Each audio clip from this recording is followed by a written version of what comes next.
Bugün sizlərlə söz yaradıcılığı bölməsinə keçirik və söz yaradıcılığı bölməsində əsas bizə lazım olan məqamlar hansılardır, onlara diqqət yetirəcəyik. Ümumiyyətlə uşaqlar, qarşınıza belə suallar çıxa bilər. Sözün kökü hansı nitq hissəsinə aiddir? Baxın, burada kökü deyir. Kökün altından xətt çəkmişəm fərqləndirmək üçün. Sonra söz hansı nitq hissəsinə aiddir? Baxın, burada kökü soruşurdu. Burada isə sözün hansı nitq hissəsinə aid olduğunu soruşur. Bunlar hər ikisi eyni fikir deyil. Üçüncü fikirdə isə söz hansı nitq hissəsindən yaranıb deyir. Bunları bir-birindən fərqləndirmək lazımdır. Amma əvvəlcə qısa şəkildə bunları qeyd eləyək ki, bilirik ki, biz kökün işarəsini hansı şərt işarə ilə göstəririk? Bu işarə ilə göstəririk. Bu kökün işarəsidir. Bu leksik şəkilçidir. Sonra bu qrammatik şəkilçinin işarəsidir. Qısa yazaq.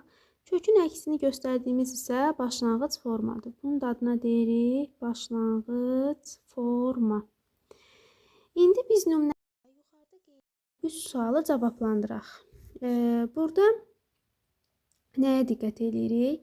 Uşaqlar, məsələ bir söz götürək. Ümumiyyətlə yazaq, hər bir sözü əvvəlcə tərkibə görə təhlil edib, daha sonra bu yuxarıda verilən suallara cavab veririk. Məsələ qonaqpərvərlik sözünü. Qonaqpərvərlik. Gəlin bunu tərkibə görə təhlil edək. Tərkibə görə təhlil nə deməkdir? Yəni kökə, leksik, qrammatik şəkilçi ayıraq, başlanğıc formasını göstərək. Sözün kökü nədir? Qon, xeyr. Qonla qonağın yaxınlığı var, xeyr. Ona görə sözün kökü qonaqdır. Qondan qonaq olmaz. Ona görə də sözümüzün kökü qonaqdır. Pərvər deyə leksik şəkilçimiz var. Sifət bölməsində rast gələcəksiniz. Eyni zamanda lik də leksik şəkilçidir. Bəs başlanğıc forması hansıdır? Qonaqpərvərlik. Bu isə sözün başlanğıc formasıdır. Başlanğıc formanı da qısa şəkildə sizə sxem üstündə izah edeyim. Əgər sözdə kök, leksik, qrammatik, bu qrammatikdir. Qrammatik. Qabanıza belə çıxsa, bunun başlanğıc formasını göstərin desə, bilirik ki, başlanğıc forma qrammatik şəkilçiyə qədər olan hissədir. Bunu belə göstərik. Əgər kök çıxsa, ümumiyyətlə heç qrammatik verməsə, başlanğıc formanı bütöv şəkildə belə götürürük. Və yaxud da kökdür və burada ümumiyyətlə heç bir şəkilçi yoxdur. Yenə də başlanğıc forma belə olur. Hətta bəzi şəkilçilərimiz var ki, təbii ki, bu mövzu başqa bir dərsin mövzu izahıdır. Belə də ola bilər. Yəni, qrammatik leksikdən əvvələ keçsin. Bunun da başlanğıc formasını yenə belə götürür. İstisna olaraq bəzi sözlərimizdə qrammatik şəkilçi başlanğıc formanın tərkibində iştirak edə bilər. Məsələ, daimgil, həyətimizdəki və s. İndi qayıdaq əsas mövzumuza. Biz bu 3 suala cavab vermək üçün əvvəlcə sözü kök, leksik şəkilçiyə ayırdıq, başlanğıc formasını göstərdik. İndi suallarımızı cavablandıraq. Bir qoymuşuq, birinci sualımızın cavabını yazaq. Deyir ki, sözün kökü hansı nitq hissəsinə aiddir? Kökü göstərdiyi yerə uşaqlar. İndi kökə sual verməliyik. Asan yolumuz. Kökü tapdıq. İndi kökə sual veririk. Qonaq. Kim? Qonaq. Deməli, burada kim sualına cavab verdi? İsimdir.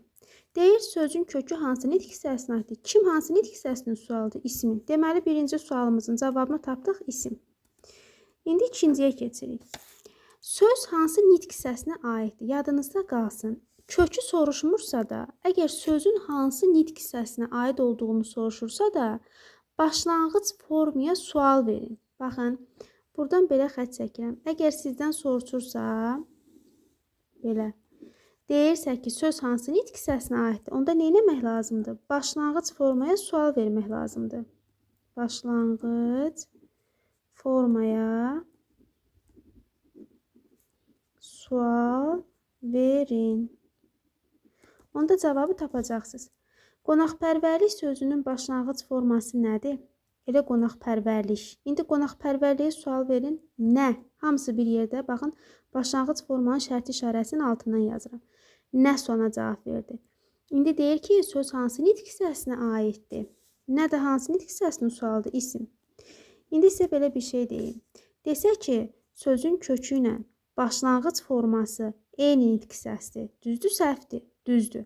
Kökü də İsimdir, başlanğıc forması da isimdir. Deməli, sözün kökü ilə başlanğıc forması eyni nitq hissəsinə aiddir. Baxın, bunun üstündə bilmiş olduq. İndi keçək 3-cü sualımızı cavablandıraq, uşaqlar. 3-cü sualda nə deyir? Deyir, söz hansı nitq hissəsindən yaranıb? Baxın, yadınıza qalsın. Artıq sözün kökünü soruşmur, sözün özünün hansı nitq hissəsinə aid olduğunu soruşmur, yaranmağını soruşur. Əmələ gəldiyini, nədən əmələ gəldiyini və yaxud da desə hansı nitq hissəsindən əmələ gəlib, hansı nitq hissəsindən yaranıb. Belə deyəndə yadınıza qalsın. Sözdə, sxem üstündə deyirəm. Nədən yarandığını soruşur deyirsə, tutalım ki, bizim sözümüzü təhlil elədik, bu variant alındı. Sxem, daha doğrusu sözümüzü belə təhlil eləmişik.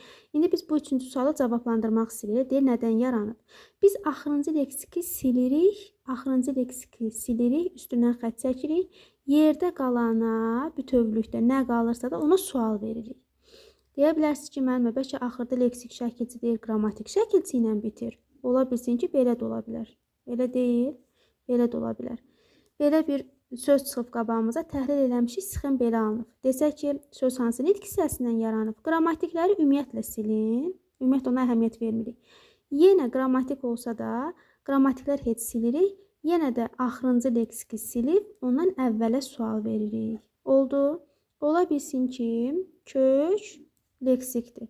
Belə vəziyyətdə də yenə axırıncı leksiki silirik, sual veririk. Bununla da tapırıq ki, söz hansı nitq hissəsindən yaranıb. Ümid edirəm bu hissəni başa düşdünüz. İndi gəlin sualın üstündə izah edək. İndi qonaqpərvərlik sözü biz 3-cü sualımıza cavab tapırıq. Deyir, söz hansı nitq hissəsindən yaranıb. Yaranıb deyirsə də biz likin üstündən xətt çəkirik. Vətənpərvərə sual veririk. Vətənpərvər. Baxın, vətənpərvərə sual veririk. Hansı sualımıza cavab verdi? Necə? Vətənpərvər. Deməli, söz hansı nitq hissəsindən yaranıb? Hansı nitq hissəsi? Necə? Hansı nitq hissəsinin sualıdır? Sifətin. Deməli, söz sifətdən yaranıbdır. İndi desək ki, sözün kökü ilə başlanğıc forması eyni nitq hissəsidir. Bu fikir doğrudur, yoxsa səhvdir? Doğrudur. Niyə? Çünki kökü də isimdir. Yəni, ismin suallarından birinə cavab verir. Başlanğıc forması da isimdir. Amma desək ki, sözün başlanğıc forması ilə yarandığı nitq hissəsi eynidir. Yarandığı bu səhvdir. Başlanğıc forması nəsə ona cavab verir. Düzdür, uşaqlar, isimdir. Amma yarandığı nitq hissəsi sifətdir. Çünki vətənpərvərdən vətənpərvərlik yaranıbdır. Başa düşdünüz? Vətənpərvər. Vətənpərvərlik özü nə idi? Bir yerdə isim idi. Nədən yarandı? Silirik, əvvələ sual veririk bütöv şəkildə. Silirik, təkcə şəkilçiyə sual verə bilməkdə, bir-iki şəkilçi suala cavab vermir. Bax, bu sözə sual veririk, qonaqpərvər necə? Deməli, sözün kökü isim. Başlanğıc forma deməli, söz hansı nitq hissəsindən yaranıb? Yarandığı nitq hissəsi isim. Hansı nitq hissəsindən yaranıb deyəndə başlanğıc formaya sual veririk. Hansı nitq hissəsinə aiddir deyəndə başlanğıc formaya sual verib. Yaranıb desə, söz hansı nitq hissəsindən yaranıb desə, onda biz axırıncı leksiki silirik, üstündən xətt çəkirik axırıncı leksikin və ondan əvvələ sual veririk. İndi bir də bunu möhkəmləndirmək üçün başqa bir sözün üstündə deyək. Məsələn, soyuqluq sözünü yazaq. Soyuqluq. Bir neçə nümunəsini deyək, möhkəmləndirək. Sözün kökü soydan soyu olmaz. Soyumaq var. Nəysə soyudu. Su soyudu, soyu. Soyumaq feili var, soyumaq. Soyudan soyuq, soyuqluq. Başlanğıc forması da qeyd elədik. İndi birinci sualımıza cavab tapaq. Sözün kökü hansı nitq hissəsinə aiddir? Kökü sual verir. Soyu.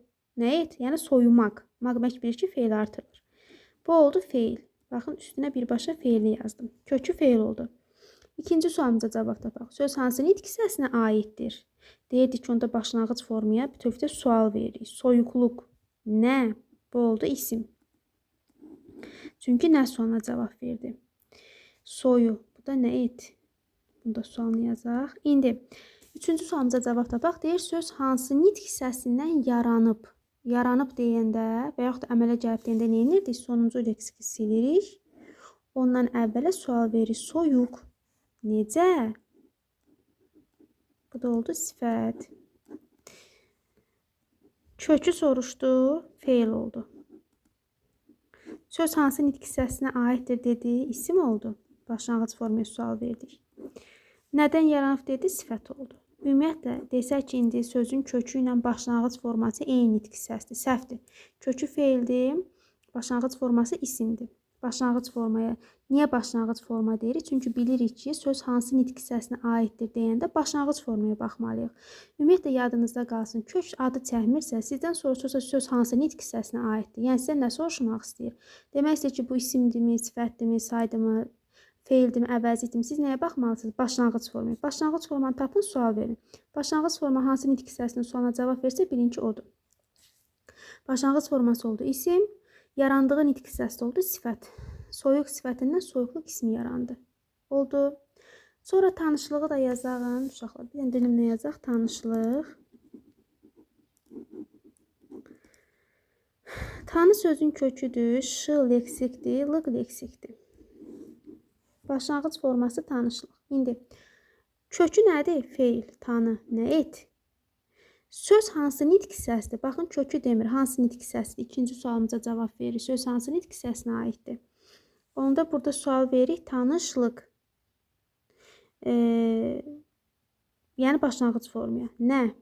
Oldu isim. Desək ki, indi söz hansı nitq hissəsindən yaranıb? Bu üçüncüyə cavab taparıq. Onda axırıncı leksiki silirik. Ondan əvvələ sual veririk. Tanış. Necə?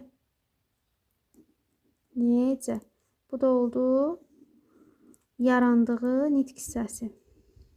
Yəni yaranması. Oldu. Yerləncəklərimizi də yazağın uşaqlar. Hamısında sxemi eyni oldu. Bir dənə də fərqli yazaq. Yerləncəklərimiz. Yerləncəklərimiz. İndi bunu təhlil edək. Sözün kökü Y-dən yel olmaz. Yeməklə yelin əlaqəsi yoxdur. Yeldir.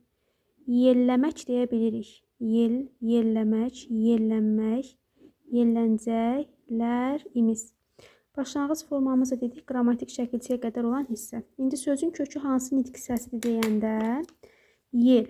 Sözün kökü oldu isim. Birinci sualımızın cavabını tapdıq, isim. İkinci bizdən nə soruşur?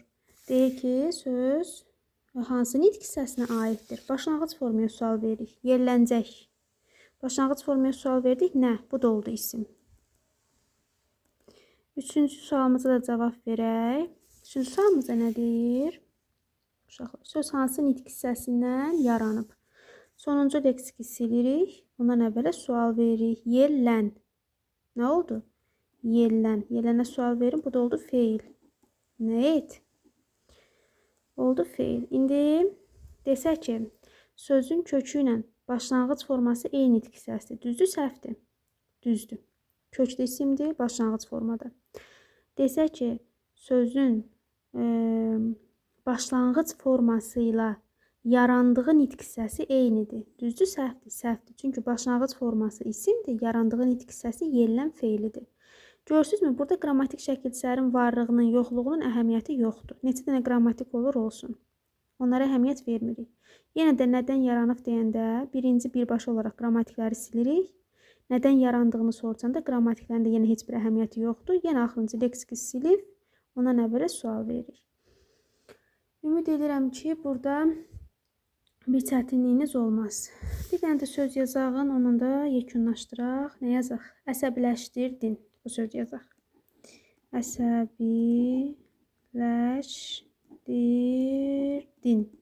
Sözün kökü əsəbdir. Əslən əsəb olmaz. Əsəbi, əsəbiləmək olmur. Ona görə ləş bir yerdədir. Əsəbləşdirmək. Dirdən sonra maqmək artıra bilirsinizsə birinci leksikdir. Əsəbləşdirdi. Bir də n keçmişsən. Başlanğıc forması da əsəbləşdir. İndi bunu da belə üstünə deyək. Əsəb. Kökü nə oldu? İsim.